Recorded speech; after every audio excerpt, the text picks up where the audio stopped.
जय हिंद मित्रांनो, स्वागत आहे आपलं द गुरुजी यूट्यूब चॅनलवर। मित्रांनो, सध्या जे काही 5 ऑक्टोबर 2024ला पेसा पदभरती संदर्भात शासन निर्णय निर्गमित होताच बघा, प्रत्येक जे काही डिपार्टमेंट त्या डिपार्टमेंटने पुढील कार्यवाही सध्या बघा, जे पेसा पदभरती संदर्भात जी पदं सध्या अडकलेली होती तर ती पदं मानधन तत्वावर सध्या तात्काळ नियुक्ती करण्यासंदर्भात माननीय सचिव महोदयांचं जे काही पत्र सध्या निर्गमित करण्यात आलं होतं अप्पर मुख्य सचिवांना, तसेच जे काही प्रधान सचिव असेल प्रत्येक विभागाचे, तर त्या संदर्भात बघा जे काही हालचाली आहे तर त्या सध्या सुरू झाल्या आहे। तर आतापर्यंत आपल्याला माहिती आहे की पेसा पदभरती संदर्भात जे काही वनरक्षक संदर्भात देखील पत्र इश्यू करण्यात आलं आहे, तसंच जे काही ग्रामपंचायत विभागासंदर्भात प्रत्येक जे काही जिल्हा परिषद असेल पेसा, तर ग्रामपंचायत विभागांतर्गत येणारी जी पदं असेल तर त्या पदांची देखील कार्यवाही सध्या तात्काळ त्या ठिकाणी सुरुवात झाली आहे। त्या अनुषंगाने प्रत्येक जिल्हा परिषदच्या मुख्य कार्यकारी अधिकारी असेल तर त्यांना त्या संदर्भात तशा सूचना कळवण्यात आल्या आहेत। तर आजच्या व्हिडिओमध्ये या ठिकाणी जे काही महत्त्वाचं पत्र आहे तर ते आपण जिल्हा परिषद नाशिक संदर्भात बघणार आहोत।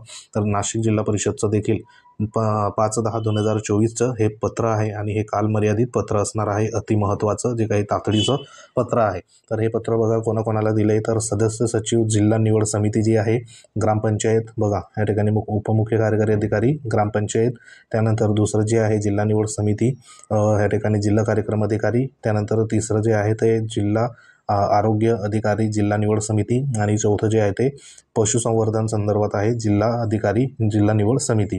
तर अशा 4 सध्या विभागांना 4 या ठिकाणी डिपार्टमेंटमधील जे काही जिल्हा निवड समिती सदस्य सचिवांना सध्या हे पत्र इश्यू करण्यात आलं आहे। तर ह्याच्यामधल्या जी काही पदं आहे तर ती पदं कशी भरणार, तर ह्या ठिकाणी बघा अनुसूचित क्षेत्रातील पेसा 17 संवर्गातील सरळ सेवा पदे मानधन तत्वावर भरण्यात यावे आणि त्या अनुषंगाने जे काही शासन निर्णय आहे 5/10/2024 तर तो फॉलो होऊन सध्या जे काही प्रक्रिया आहे तर ती प्रक्रिया इथं तात्काळ सध्या बघा करण्यासंदर्भात सूचना देण्यात आल्या आहे। तर एकंदरीत संपूर्ण जे काही नाशिक झेडपी अंतर्गत जी प्रत्येक विभागाची पदं होती तर इथं बघा विभागाचं नाव, संवर्गाचं नाव आणि ह्या ठिकाणी जी काही पदं होती तर त्या पदाची संख्या आहे। आता इथं पर्यवेक्षकासंदर्भात बघा अंगणवाडी 1 पद होतं, पशुसंवर्धन विभागाचं पशुधन पर्यवेक्षकचं इथं 8 पदं होती, त्यानंतर आरोग्य विभागाचे बघा आरोग्य सेवक महिला 95 पदं होती, त्यानंतर आरोग्य सेवक पुरुष 45 पदं, त्यानंतर ग्रामपंचायत कंत्राटी ग्रामसेवक 3 पदं अशी या ठिकाणी जी काही पदं होती तर ही पदं पेसा क्षेत्रातील जाहिरातीसाठी कळवण्यात आलेली पदसंख्या होती।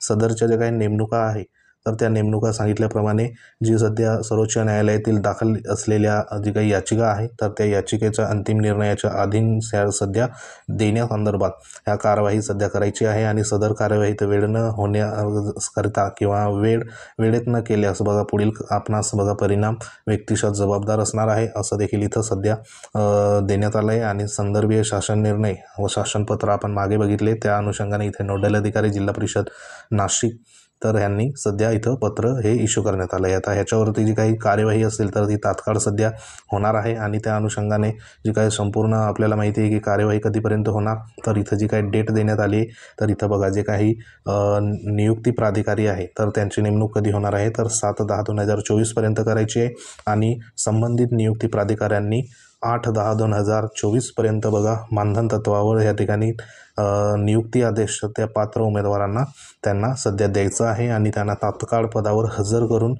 घेण्यासंदर्भात सूचना देखील इथं देण्यात आल्या आहे। म्हणजे इथं जे काही हालचाली आहे तर ते फास्ट गतीने सध्या होत आहे आणि उर्वरित जे काही डिपार्टमेंट असेल त्याच्यामधले शिक्षक भरती असेल किंवा उर्वरित तलाठी भरती असेल तर त्यांच्या संदर्भात देखील बघा कार्यवाही इथं लवकरात लवकर फास्ट त्या ठिकाणी होईल।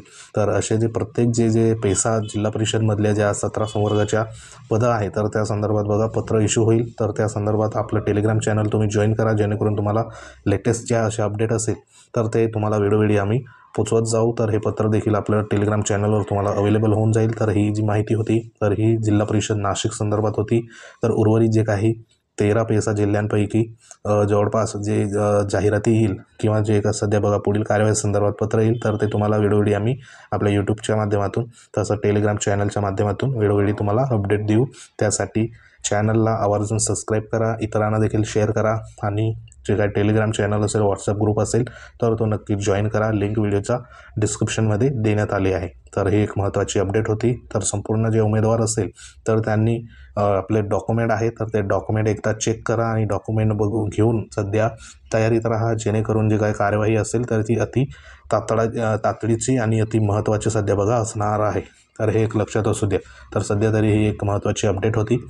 अपडेट आवडली असेल व्हिडिओ लाईक करा, शेअर करा, इतरांना देखील पाठवा, चॅनलला सबस्क्राईब करा. तर भेटू आपण अशाच प्रकारच्या एखाद्या महत्त्वाच्या इन्फॉर्मेशनमध्ये. तोपर्यंत जय हिंद, वंदे मातरम.